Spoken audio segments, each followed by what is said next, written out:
Welcome to the deep dive.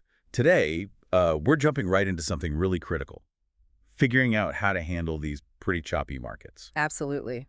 It feels like uncertainty is, well, the only certainty right now. Exactly. And we've been looking at principles from Ray Dalio, the big name in finance. Right. His ideas offer a solid foundation, I think. So our mission here is to sort of break down his core thinking on managing investment risk in times like these. I want to give you some takeaways you can actually use. Sounds good.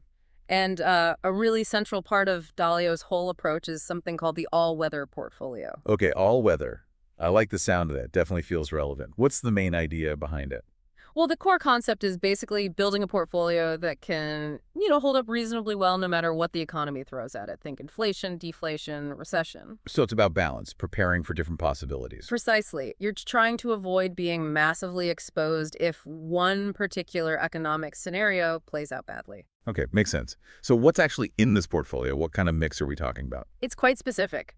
He suggests around 40% in long-term government bonds. 40%. Why so much in bonds? Historically, they've tended to do well, or at least provide stability during deflationary times when prices fall. Got it. Okay, what else? Then about 30% in stocks. That's your main engine for growth over the long term. Right, the growth part. Then to kind of hedge against inflation, maybe 15% split between commodities and gold. The inflation protectors. Yeah. And finally, the last 10% or so in short-term bonds. These add liquidity, easy access to cash, and a bit more safety. Interesting breakdown. 40, 30, 15, 10. Hmm. Now, I've also heard the term risk parity connected with Dalio. Is that just another way of saying diversify? It's related, but a bit more nuanced. Traditional allocation often focuses on expected returns, right? So you might end up with most of your risk concentrated in stocks, even if it's not most of your money. Risk parity flips that. It tries to balance the contribution to overall portfolio risk from each asset class. I see. So it's not just about spreading the money, it's about spreading the actual risk so one thing doesn't blow you up. Exactly. You want to avoid a situation where, say, a stock market crash completely dominates your portfolio's performance because stocks carried most of the risk. That makes a lot of sense. And Dalio doesn't just stop at stocks and bonds for diversification, does he? No, not at all. He really hammers home the importance of diversifying across, ideally, maybe 10 to 15 uncorrelated assets. Uncorrelated, meaning things that don't just all go up or down together. Precisely. Think owning assets that react differently to the same economic news. He famously called finding these the holy grail of investing. The holy grail, because it smooths things out. Yes, significantly. It helps reduce those big, painful swings in your portfolio value. Less volatility, potentially better risk-adjusted returns. Okay, so build a balanced portfolio, manage the risk contribution of each part, and find those uncorrelated assets. What else? He talks about macroeconomic awareness, right? Absolutely crucial. You can't invest in a vacuum. He stresses understanding the big economic forces. Like what specifically should we be tracking? Well, definitely interest rates. They affect everything from borrowing costs to how companies and assets are valued. Then inflation trends, obviously, which impact the real value of your money and investments. And I guess global stuff too. Increasingly, yes. Geopolitical shifts, trade tensions. These can send ripples or even waves through the markets unexpectedly. For instance, think about how rising rates might cool down the housing market or, impact tech stock valuations. It's a lot to track.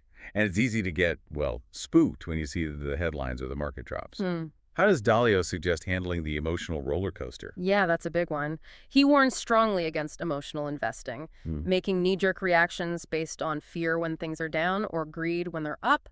It's usually a recipe for disaster. So stay calm and carry on. Pretty much. He advocates for a very systematic, data-driven approach. Stick to your plan, which should be based on long-term fundamentals, not the daily noise. Easier said than done sometimes, but crucial. Now, Dalio himself has made some fairly serious warnings recently, talking about potentially facing something worse than a standard recession. He has, yes.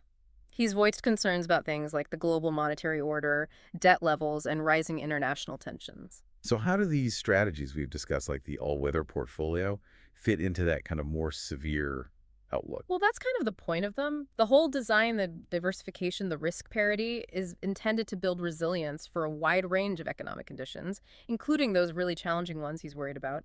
It's about preparing for storms, not just predicting sunshine. Right. It's about being prepared regardless of the specific forecast. Okay, so summing it up, the key seems to be broad diversification, maybe using that all-weather framework as a guide. Balancing the risks each asset brings. Staying plugged into the big economic picture, the macro trends. And maybe most importantly, keeping emotions in check and sticking to a disciplined long-term strategy. Seems like sound advice. Definitely. And perhaps a final thought for everyone listening is, how could you start weaving some of these principles into your own financial thinking? Maybe even just researching how different types of assets have actually behaved during past periods of inflation or recession. Yeah, looking back to prepare for what might be ahead. That's a great point to end on. Thanks for breaking that down. My pleasure.